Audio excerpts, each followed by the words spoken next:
Сәлеметсіздер ме қыздар, қалдарыңыз қалай? Бүгін сіздерге осындай қарапайым кішігірім пенал видеосын мкасын түсіріп шығардым. Бұл бізге өзімізге осындай ежедневникке қолдануға болады, немесе сіздерде үлкен подростық қыздар болса, мысалы мектепке уже пенал ұстамайтын сондай қыздарыңыз болса, арнап осындай тігіп берсеңіздер болады.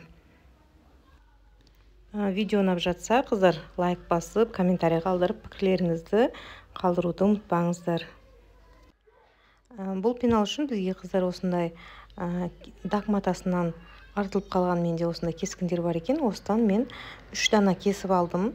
Бұл кескіндердің размері 8,5-да 20 сантиметрлік осындай 3 бөлшек қажет болады қыздар бізге. 20 сантиметр ұзындығы, ал ені 8,5 сантиметр болып келеді қыздар. Бұндайдан бізге екеуі қажет, және мына үшіншісі қыздар менде бұл артқы бөлік болғандықтан бұл қатқыл болу керек. Сондықтан сіздер флизелин жапсырсаңыздар да болады, ал мен болсам бұл жерге двойной қылып жасадым. Ортасына клеевая паутинаны қосып, үтіктеп осындай қатқыл етіп дайындадым міне қыздар.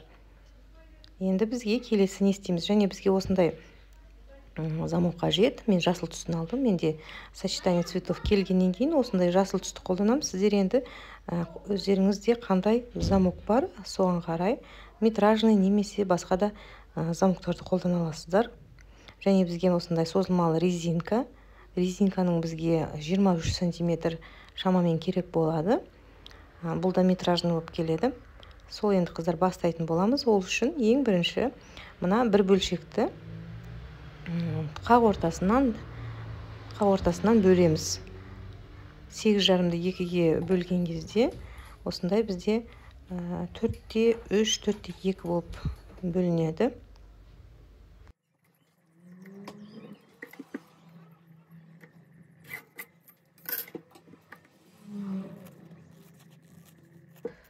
Және келесісінде қыздар дәл солай етіп қақ ортасынан 2-ге бөліп осылай дайындап алатын боламыз.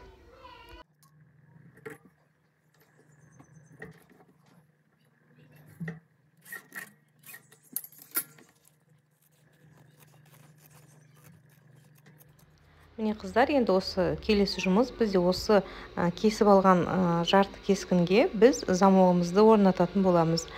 Замокты бет-бет қойып, матаның бетіне қаратып осылай қойып аламыз.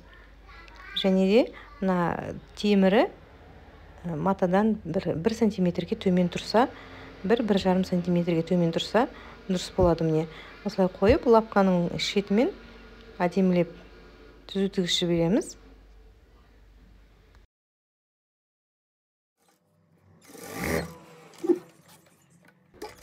Міне қыздар, бір жағын тіктік. Енді қараңыздар, келесі жағынан тура осы замоктың екінші бетіне уже матаның бетін төмен қаратып отырып, тағы да тігіс жібереміз.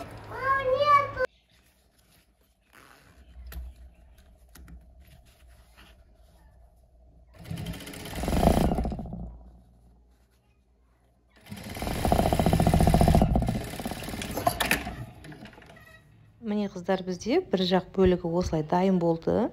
Осылай арасын қаттырақ ашып отырып, енді біз бұған окантовочный сәндік тігіс жібереміз. Тура міне мына тігістің бойынан 1 миллиметрге әдемі окантовочный шов тігетін боламыз. Тігіс береміз.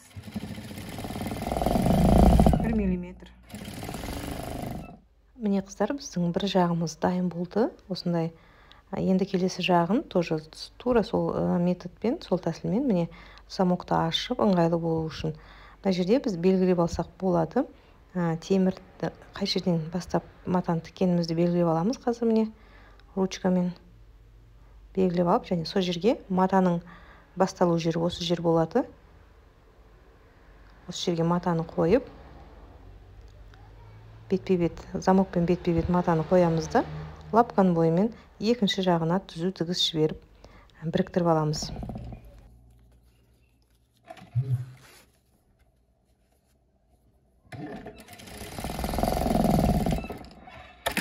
Міне қыздар, екінші жағының бір беті дайын болды. Енді келесі кескінді алып, осы бір жағын аяқтайтын боламыз. Лапканың бойымен, міне тоже закрепка бере отырып, осылай тура тігіс жасайсыздар.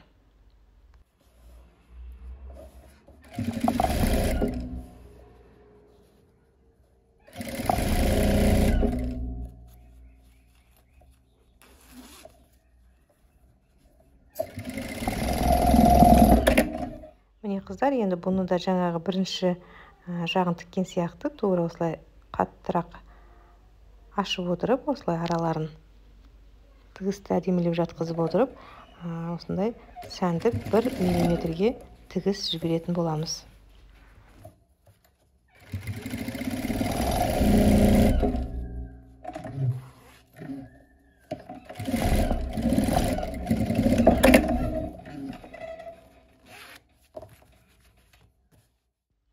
Қыздар, міне біздің пеналымыздың беткі бөлшегі дайын болды.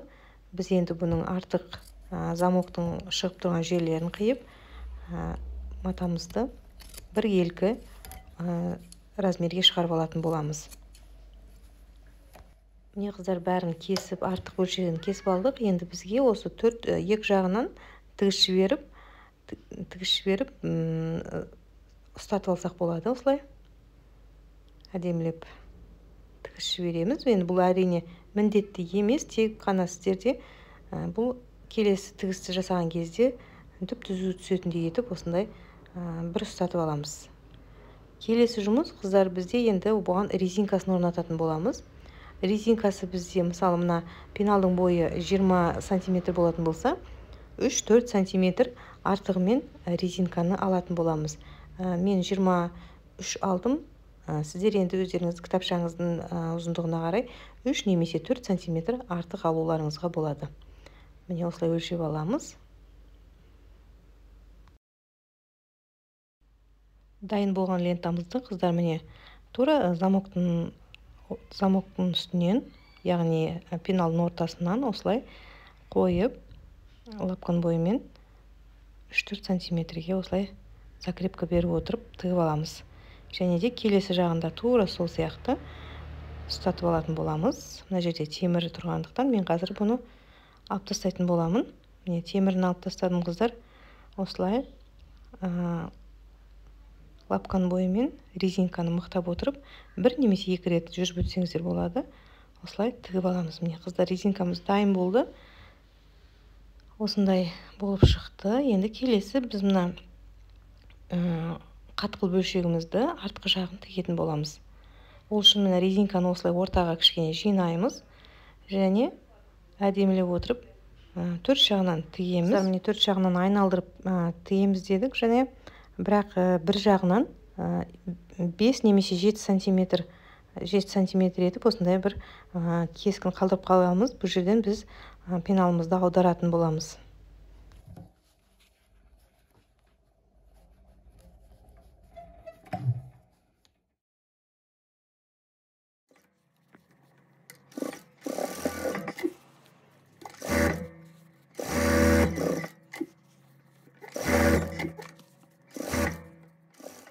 Міне қыздар, айналдырып келіп, осы жерге закрепка беріп тоқтаймыз.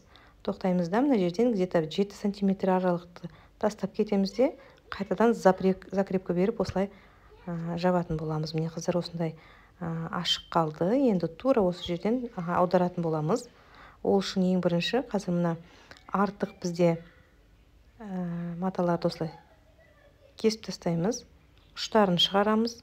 Ұштарында осылай қиғаштап кесіп, бізге қатпар болмау үшін осындай жұқалап кесіп алатын боламыз. Қыздар, дайындап кесіп алдық. Аккуратно 4 жағында кестік. Енді міне абайлап отырып осылай аккуратно аударатын боламыз. Ұштарын шығарамыз. Шықпаған жерлерін инемен шығарып отырасыздар. Инемен шығарып осылай әдемілеп аударып аласыздар.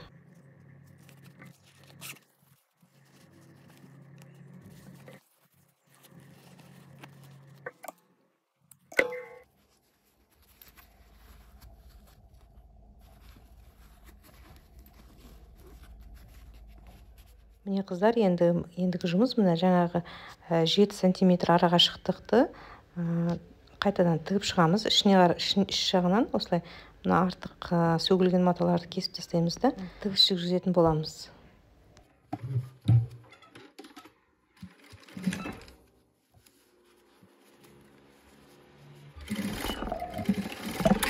Міне қыздар, енді келесі бізде осыны пеналымызды аударып алғаннан кейін келесі жұмыс бізде енді шетінен 1 миллиметрге окантовочный шов береміз.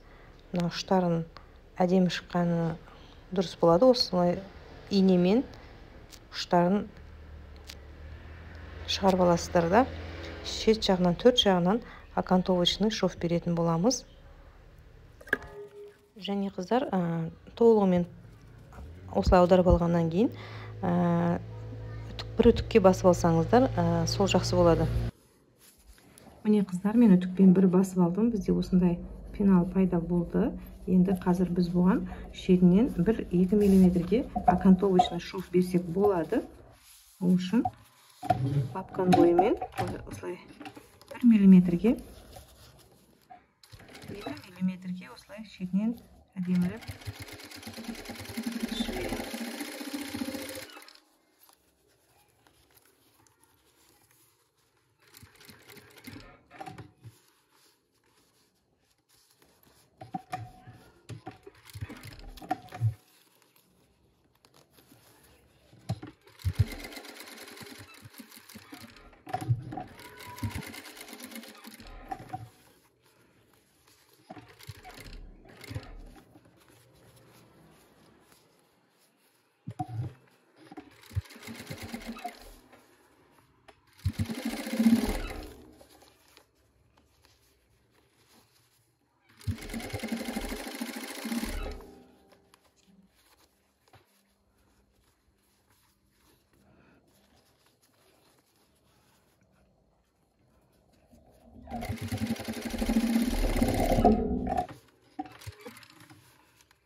Міне қыздар, біздің пеналымыз толығымен дайын болды.